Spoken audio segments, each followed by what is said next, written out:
Collaboration, assimilation, appreciation, তিনটে মোটামুটি বড় শব্দ, খুব বড় না হলেও মাঝারি মাপের শব্দ। এবার এই তিনটে শব্দ কি হঠাৎ এইভাবেই তৈরি হয়ে গেছে বা এইভাবেই পাই, নাকি ছোট করা যায় আর কি?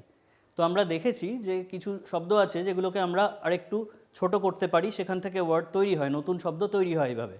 তো যেমন এই শব্দগুলোকে আমরা ছোট শব্দ থেকে এই জায়গায় নিয়ে এসেছি, এরকম কি সব জায়গায় পারবো? তো এইভাবে আমরা নতুন শব্দ কি করে তৈরি হয় এই ব্যাপারটা নিয়ে আজকে আমরা আলোচনা করব, আমরা শিখব। আমি আরও দুটো নতুন শব্দ আনি, একটা আনফরগেটেবল আর একটা আন্ডারস্ট্যান্ড। এবার এই দুটো শব্দকে একটু ভাঙার চেষ্টা করি। আনফরগেটেবল, আন যদি বাদ দিয়ে দিই, forgettable, it still make some sense, তো কিছু অর্থ তো তার রয়েছে।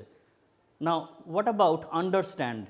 আমি এখান থেকে যদি আনটা বাদ দিয়ে দিই তাহলে বাকি অংশটির কি কোনো মানে রইল? না, কোনো মানে নেই। তার মানে আমরা যে সব শব্দকে ভেঙেই যাব, কত দূর ভাঙবো, সব শব্দকে ভাঙতে পারবো কি না, এটা সেই শব্দের ওপর নির্ভর করছে। তো যে শব্দগুলোকে আমরা এরকম ভাঙতে পারবো, সেই শব্দগুলোকে ভাঙবো বা গড়বো কীভাবে, তার জন্য আমাদের তিনটে এলিমেন্ট লাগে। একটা, আমরা ভেঙে সর্বোচ্চ যে জায়গায় যেতে পারবো, যার পরে আর ভাঙতে পারবো না, তাকে বলা হয় ওয়ার্ড রুট। তো এরকম ওয়ার্ড রুট, যেমন এখানে ফরগেটটা হচ্ছে ওয়ার্ড রুট। তো ফরগেটের থেকে ফরগেটেবল, তারপর আনফরগেটেবল, এইভাবে আমরা একটা শব্দের সঙ্গে শব্দাংশ জুড়ে নতুন শব্দ তৈরি করতে থাকি। তো এই যেটা আগে জুড়লো তাকে বলা হয় প্রিফিক্স, যেটা পরে জুড়লো সেটাকে বলা হয় সাফিক্স। তো এই প্রিফিক্স সাফিক্স একসাথে অ্যাফিক্স বলে এগুলোকে। তো এইগুলো এবার আমরা একটা একটা করে একটু আলোচনা করে নিতে পারি বা শিখতে পারি। যেমন প্রিফিক্স, বেশ কিছু প্রিফিক্স আছে যেগুলো আমরা অপোজিট তৈরি করার জন্য ব্যবহার করি।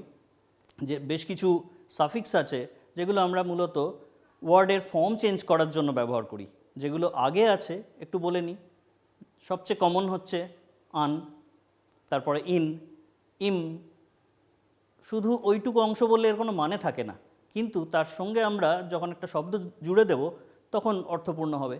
যেমন আনইম্পর্ট্যান্ট, ইনকারেক্ট, ইম্পোলাইট। তো এইভাবে আমরা নতুন শব্দ পেয়ে যেতে পারি, যেটা এর বিপরীতার্থক শব্দ। আবার আমরা একটা ওয়ার্ড ফর্ম থেকে অন্য ফর্মে চলে যেতে পারি ওয়ার্ডের পরে কিছু এরকম অংশ জুড়ে দিয়ে, যে পরের অংশটাকে আমি বললাম সাফিক্স। যেমন নেশন থেকে ন্যাশনাল, কারেক্ট থেকে কারেকশন। তো এইরকমভাবে আমরা নতুন নতুন শব্দ শিখতে পারি এবং আমাদের শব্দভাণ্ডার অনবরত বাড়িয়ে চলতে পারি। তো আমরা বাড়িতে আরও নতুন নতুন শব্দ শিখব। কোথা থেকে?